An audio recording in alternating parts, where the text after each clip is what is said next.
गांव की, जो इतना खूबसूरत था कि बस लोग देखते ही रह जाते थे। वहाँ के लोग भी बहुत सरल और सादे थे, लेकिन उस गांव में एक हवेली थी जिसके पास जाने से लोग कतराते थे, क्योंकि वहाँ वो थी। लगता है बारिश शुरू हो रही है। अरे जल्दी जल्दी चल स्वामी। हाँ हाँ चल रहा हूँ, लेकिन तू ये हवेली की तरफ क्यों ले जा रहा है भाई? अरे ये छोटा रास्ता है ना। हाँ ये बात तो है। चल जल्दी चल। लेकिन जैसे ही वो लोग हवेली के पास पहुँचे तो बारिश बहुत तेज हो गई और ओले भी गिरने लगे। अरे भगवान, ओले गिरने लगे। अरे भैया मेरा तो सिर ही फूट जाएगा इन ओलों से। अरे जल्दी कोई छत ढूंढ। अरे अरे सामने वो हवेली है ना, इसमें चलते हैं चल। अरे नहीं नहीं भैया, उस हवेली में मत जा। अरे तुझे रुकना है तो रुक, लेकिन मैं तो जा रहा हूँ अंदर, मुझे चोट। फिर उन्होंने नजर घुमाकर हवेली को देखा। हवेली इतनी पुरानी थी जितना पुराना गांव, लेकिन इतनी पुरानी होने के बावजूद वो जर्जर नहीं थी, लेकिन हाँ डरावनी जरूर थी। अरे यार ये बारिश के चक्कर में हम कहाँ आकर रुक गए। जल्दी बारिश रुके तो हम यहाँ से भागे। अरे भाई ये आवाज किसकी है? कौन सी आवाज है? भाई मजाक मत कर यार। ये कौन आ गया? ये कौन आ गया? ये कौन आ गया? उन लोगों ने घूमकर देखा तो हवेली के एक कोने में अजीब सी बुढ़िया बैठी थी, जिसके सफेद बाल खुले हुए थे और वो कुछ बड़बड़ा रही थी। दोनों डर से कांप उठे और फौरन बाहर भागे। बाहर अभी भी ओले गिर रहे थे, लेकिन इस बार वो ओलों की चोट खाते हुए अपने घर की तरफ भाग गए। भैया राम, भैया लोग सही कहते हैं सोनी। अरे वहाँ कुछ है भैया। भैया मैं तो कसम खाता हूँ अब उस तरफ नहीं जाऊंगा भैया। पूरनपुर गांव में कुछ दिन बाद एक बड़ी अजीब घटना हुई। गांव में 4 नए लोग पहुंचे, एक नौजवान जोड़े के साथ 2 नौजवान लड़के और। अरे भाई आप लोग कौन हैं और इस गांव में कैसे आना हुआ? नमस्ते, मेरा नाम राजीव है, ये मेरी पत्नी रिया है और ये मेरे भाई हैं रमन और प्रेम। हम यहाँ अपनी हवेली को बेचने आए हैं जो गांव में पूरब में है। हाँ हवेली है भैया? कौन सी हवेली? वो जो बरगद के पेड़ के पास वाली, वो वही ना?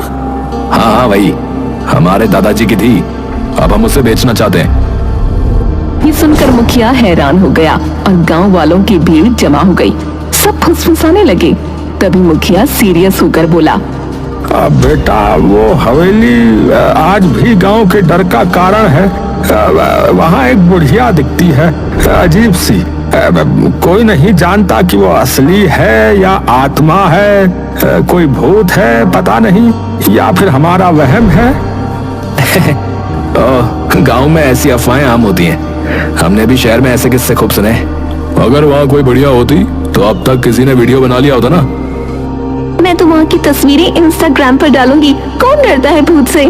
हम सब आज ही हवेली में जाकर देखेंगे और कल ही उसके कागज फाइनल कर लेंगे। रामू और स्वामी भी वहाँ खड़े थे। दोनों की आंखों में डर था, लेकिन आखिर वो बोल ही पड़े। भाई साहब मत जाइए, हमने अपनी आंखों से देखा है उसे। वो औरत इंसान नहीं लगती। हाँ उसके पास जाने से जान पे बनाती है। हाँ बता रहा। अगर वो हवेली मेरी है तो मुझे ही देखना चाहिए ना कि उसमें क्या है। ये कहकर वो चारों हवेली की ओर बढ़े। जैसे ही वो हवेली के पास पहुँचे, सबने उसे निहारा।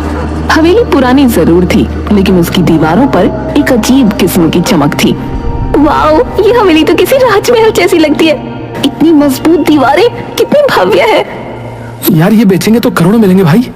चलो अंदर चलते हैं, मैं तो इसका वीडियो बना रहा हूँ। जैसे ही वो अंदर घुसे, एक ठंडी हवा का झोंका आया, जैसे किसी ने उन्हें छुआ हो, लेकिन चारों ने नजरअंदाज किया। अंदर का हॉल अब भी चमक रहा था, जैसे समय ने उसे छुआ ही ना हो। राजीव वहाँ खड़ा होकर बोला, सोचो यार, इतने बड़े हॉल में लोग रहते होंगे। वाओ यार। Serious? What? A royal life? लेकिन यार ये कैसी आवाज है? ये कौन आ गया? ये कौन आ गया? ये कौन आ गया? कोई बोल रहा है शायद। चलो उस तरफ चलते हैं, देखती हूँ कौन इतनी एक्टिंग कर रहा है। चारों उस कोने की ओर बढ़े, लेकिन वहाँ कुछ नहीं था। तभी चमगादड़ों का एक झुंड छत से निकला। रिया चीख पड़ी।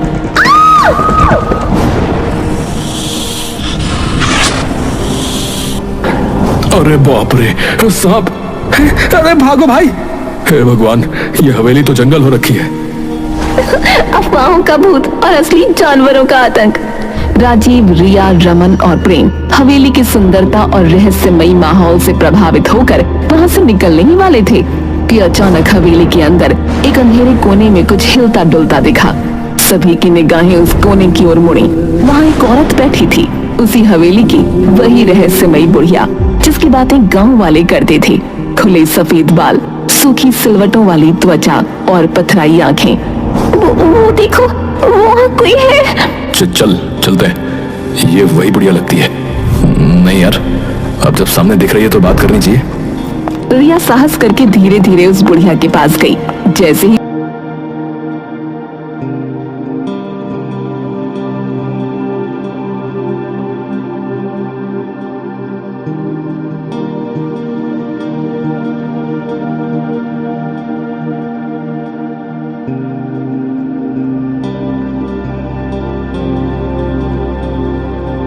हूँ। खजाना? हाँ, बहुत साल पहले मैंने इस हवेली में खजाना छुपाया था, पर अब याद नहीं कहाँ रखा है, कहाँ दफना दिया, समझ नहीं आता। बुढ़िया के खजाना शब्द ने चारों के मन में एक साथ बिजली की तरह लालच जगा दिया। उनकी आंखों में अब हवेली की कीमत से ज्यादा उस अदृश्य खजाने की चमक तैरने लगी। अगर ये खजाने की बात सच हुई तो हम करोड़पति बन सकते भाई। और जब खजाना मिल जाए, इस बुढ़िया को यहाँ से निकाल फेंकेंगे। डराने के अलावा करते क्या ये? बिल्कुल भाई, पहले मिठास फिर लात। हाँ, चलो खोजना शुरू करें। अम्मा, वो खजाना कहाँ है? क्या पता। वो सब लोग पूरी हवेली में खजाना ढूंढने लगे। बुढ़िया भी दीवारों को थपथपाती, जमीन को सूंघती, जैसे कुछ याद करने की कोशिश कर रही हो। लेकिन 4 घंटे तक पूरी हवेली छान मारने के बाद भी कुछ नहीं मिला।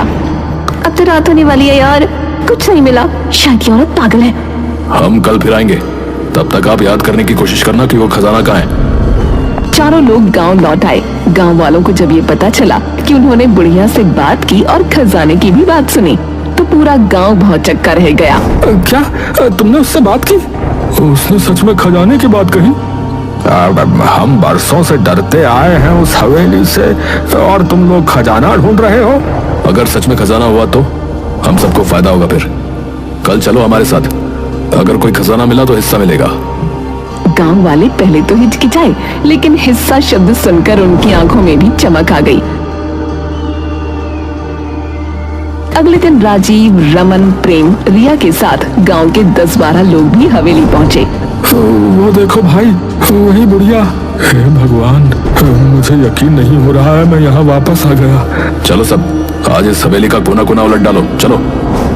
लोगों ने हवेली के हर कोने को अच्छी तरह देखा, यहाँ तक कि बाहर बगीचे में खुदाई भी शुरू कर दी।